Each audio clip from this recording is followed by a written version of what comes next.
beaucoup de couples ont des problèmes sérieux. Et non seulement les couples, même les enfants commencent à être retirés de nos familles. Oui, effectivement. Et c'est vraiment malheureux. J'ai entendu une famille qui avait 4 enfants. On a retiré tous les 4 enfants. Et ça, ça fait mal. Ce père et cette mère ne dorment plus. Et quand je les écoutais, j'ai compris que c'était l'ignorance qui a fait tout ça. La communication. La communication dans la famille est très importante. Quelqu'un qui ne peut pas communiquer avec un ami dehors ne peut pas communiquer avec sa femme. Quand vous prenez votre femme comme un acquis, ça va créer des problèmes. À cause du stress d'ajustement dans ce pays, ce dialogue-là est fini. Parce que si on commence le dialogue en pensant à la culture, ça ne marchera jamais. Parce que chacun de nous vient d'une culture différente. Chacun de nous a une culture. Mais est-ce qu'on peut réconcilier nos cultures avec la vie au Canada? C'est très simple. Parce que normalement, un enfant dans ce pays a besoin d'être guidé. Il a besoin d'être motivé. Il a besoin d'avoir, de sentir qu'il va s'épanouir. Et il prend toujours l'exemple de son père. Son père est ingénieur, il veut être un médecin. Vous comprenez? Parce qu'il y a vous voyez, chez les Canadiens, ils sont toujours ensemble. Passer du temps avec sa famille, quand on est marié, on n'a plus rien à voir au dehors. On peut aller aux réunions, mais une fois en passant. Mais le centre de votre attention est votre famille. Okay. Vous comprenez? Okay. Vous devez conseiller, vous devez guider, vous devez prendre des responsabilités. Par exemple, à la maison, qui va nettoyer le sol aujourd'hui? Qui va laver la vaisselle? Et avoir une réunion de famille. Ça peut être un dimanche où vous vous mettez comme ça ensemble, manger et parler en famille. Des choses qui se passent dans la communauté, on ne sait pas par où commencer. Oui. Entre les couples, ça ne marche pas. Les enfants sont retirés. Mais maintenant, même entre les parents et les enfants, surtout les enfants adolescents, ça ne marche pas du tout. Et aujourd'hui, nos enfants sont dans la rue. Certains sont en train d'être tués. Certains marchent déjà avec des armes.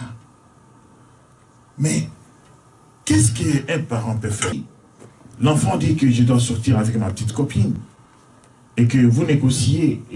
Cet enfant n'est plus bamileke, cet enfant n'est plus camerounais. Quand il va passer 75% de son temps à l'école, il vit et il mange comme un Canadien. Vous comprenez? Quand l'enfant est à cheval sur 2 cultures, vous avez l'autorité parentale et parfois à négocier. Parce que quand vous avez un enfant, nous on pense toujours à nous, mais on ne pense pas aussi la façon dont l'enfant va s'intégrer, s'adapter à la culture canadienne. Et voilà maintenant ce qui est là maintenant, c'est que quand je parlais tout à l'heure de négociation, quand vous avez un enfant ici, c'est vrai, c'est pas la faute du père, parce que lui ne connaît pas. C'est pas qu'il est censé connaître la loi, mais c'est parce qu'il est aussi ignorant. Vous comprenez? Quand vous avez un enfant ici, c'est que cet enfant-là peut jouer 2 rôles. Parce que le plus souvent, on parle que l'enfant a été arraché parce que il y a eu un comportement à la maison. Ce n'était pas une mauvaise foi des parents, mais juste que le père a sa façon d'éduquer ses enfants. Mais est-ce que c'est conforme à la loi canadienne? Parce que l'enfant est devenu têtu. L'enfant n'écoute pas. L'enfant ne va plus à l'école. L'enfant même, il vole même le bien de la maison, il part. Oui, ce sont des problèmes, ce sont des problèmes superficiels. Mais il y a une cause. Il y a une cause, voilà, oui. La cause, on abandonne l'enfant à lui-même. L'enfant est là, il ne sait pas ce qu'il va devenir. Oui. Oui. Mais je crois que ce qui est important dans la famille, c'est le dialogue. C'est comme il a dit, la négociation. La négociation. Oui. Plus on dialogue, plus on a confiance l'un à l'autre, plus on donne à l'enfant l'occasion de s'exprimer, oui. d'exprimer ses besoins et oui. tout. Et je crois que ça pourra faire la différence. Et puis la communauté, vous aussi, vous devez, par exemple, avoir des réunions, parler aussi, réunir les familles, oui. essayer de leur expliquer les choses. Il y a d'autres familles aussi qui sont très fragiles, oui. qui ne connaissent pas la loi. On leur inculque des choses pour dire que voilà, en Afrique, la femme est soumise. Ici, vous avez l'autorité. Et la femme, quand elle écoute cela, elle ne connaît pas comment toute la loi, alors elle va réagir à ce qu'on lui a donné. Moi, j'ai des exemples palpables pour des femmes. Oui. Ça aussi, il faudrait, vous avez la possibilité de pouvoir éduquer les familles, de leur dire que c'est un danger, pour que si ça arrive, ils sont quand même au courant. Alors, donc c'est le manque d'information qui fait aussi que les familles... Là, vous parlez que M. Ernest et Madame viennent de dire, c'est-à-dire nous parlons des droits et obligations familiales. Cela, ça se résume par le leadership familial qui doit être bien compris entre l'homme et la femme. Ok. Quand ils assument leur leadership, c'est-à-dire il y a tout ce que vous venez d'évoquer ici, c'est-à-dire communication, entente et partage et tout, il n'est pas dit tout simplement que c'est le papa qui doit assumer le leadership. La maman peut aussi assumer le leadership de la famille, mais de la bonne manière, de la bonne façon. C'est-à-dire, s'agissant de veiller aux enfants, par exemple. Oui, surtout ça. C'est un sujet qui est très important, oui. Vous savez que dernièrement, nous avons eu un de nos enfants qui a été abattu le jour de son anniversaire. Ça, c'est dans la communauté congolaise. Et vraiment, nous l'avons pleuré. Un jeune garçon qui avait à peine 18 ans. 20 ans. Et 20 ans. 20 ans, on me corrige. Alors, le jour de son anniversaire, l'enfant a été abattu chez lui, dans son immeuble. Et vous comprenez, ça nous a tellement fait du mal. Alors, ça, c'est quelque chose qui nous tient à cœur. Je crois qu'ici, on a, du début, depuis qu'on a commencé, on ne parle que des droits des enfants. Je crois que les enfants n'ont pas seulement des droits, ils ont aussi des devoirs envers la famille. D'accord. Et surtout, quand on éduque nos enfants, nous éduquons nos enfants en fonction de leurs droits. Est-ce que vous avez l'argent pour le pizza à l'école? Est-ce que vous avez ça?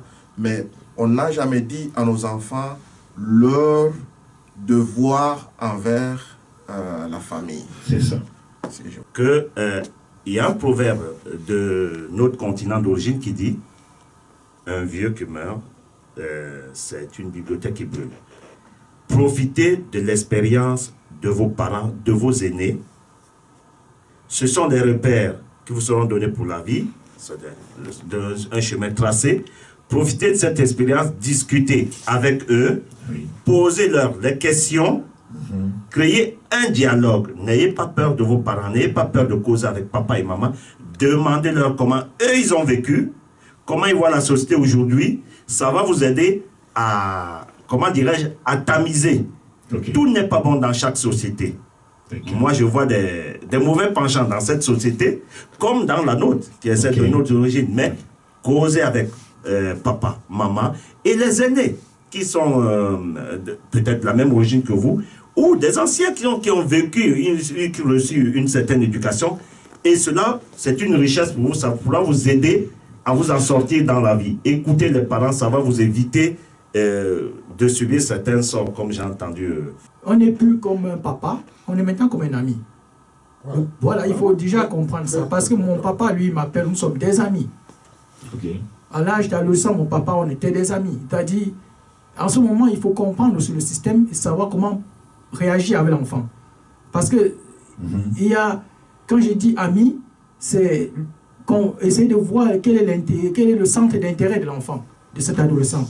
Une fois que vous connaissez le centre d'intérêt de votre enfant et connaissez à peu près ce qu'il aime le plus, amenez-lui d'abord à lui satisfaire de ce qu'il aime. À partir de cette contribution, vous pouvez maintenant profiter pour participer aux ateliers d'intégration. Ça paraît bizarre de s'asseoir pour 2 minutes, mais ça aide beaucoup parce que c'est seulement un petit mot qui va changer vraiment peut-être le dialogue avec votre enfant, avec votre femme, parce que personne dans la famille ne doit être menacé, que ce soit l'enfant, que ce soit la mère. Parce que le dialogue, c'est quoi? C'est s'asseoir et partager avec l'enfant, négocier avec l'enfant, apprendre à négocier pour ceux qui ne le font pas. Vous comprenez? Parce que levez le ton. Quand vous grondez votre femme, vous levez le ton sur votre femme, vous avez déjà perdu l'autorité sur votre femme. Surtout quand vous tapez. Taper ne veut pas seulement dire physique, ça peut se taper aussi psychologiquement. Quand vous dites que toi, tu es bon à rien, tu es une salade. Vous voyez, donc c'est la même chose. Okay. Donc, apprenez le dialogue à partir de ce soir. Dialogue. Dialogue, communication, négociation. Voilà.